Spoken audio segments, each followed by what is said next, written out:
Du Big Bang au cyborg en passant par l'épigénétique, je vous propose une aventure scientifique et médicale dans l'extraordinaire monde de la musique. Un sujet ambitieux dont j'ai tenté de traiter avec la plus grande simplicité, sous forme de réflexion. Notre relation quotidienne avec la musique en fait un bien de consommation que nous tenons trop souvent pour acquis. Cependant, nous sommes presque tous dépendants de cette enivrante drogue douce qui agit sur nous de bien des façons. Ce livre témoigne du lien étroit entre l'art et la science, qui remonte au début de l'humanité. Ce que j'ai découvert grâce à l'écriture de cet essai, c'est que la culture scientifique nous démontre encore une fois que la musique fait partie de la culture au sens large. Pourtant, elle n'est souvent pas reconnue à sa juste valeur dans notre société.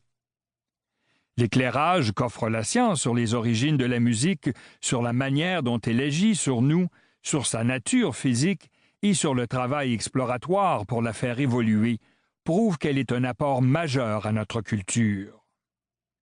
Vous allez découvrir comment fonctionne le cerveau pour percevoir la musique ou pour en jouer. Cette connaissance vient jeter un regard instructif sur la révolution musicale en cours.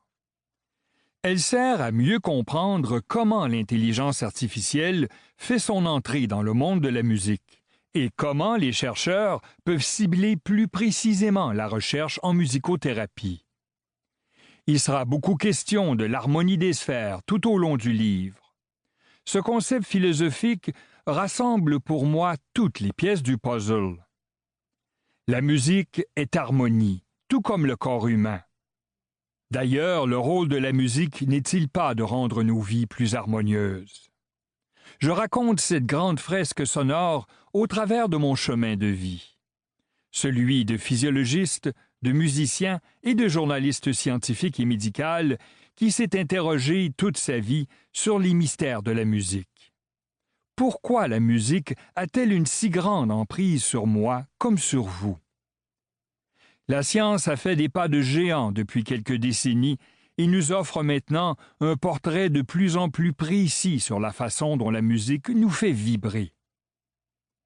J'explore également la raison pour laquelle tant de médecins et de chercheurs sont depuis si longtemps fascinés par la musique. Cette passion millénaire est d'ailleurs toujours présente et motive aujourd'hui les scientifiques à vouloir mieux comprendre tout autant le rôle que l'harmonie des sons a eu dans l'évolution de l'humanité que la manière dont elle agit sur notre cerveau. Je m'attarde également à l'utilisation grandissante que l'on en fait pour soigner les malades. Le défi pour moi était de rendre ce sujet accessible à tous. La vulgarisation demande une rigueur, un travail d'équilibriste entre la profondeur et la simplification à outrance. Tant les chercheurs en neurosciences, les musicothérapeutes, les cliniciens que les musiciens constateront certes un manque de détails et l'absence de nombreux sujets. Mais mon objectif est que la musique et la science en sortent gagnantes, que leur savoir devienne ainsi accessible au plus grand nombre. J'espère que la lecture de cet ouvrage vous apportera une nouvelle compréhension de l'une des plus belles inventions de l'humanité.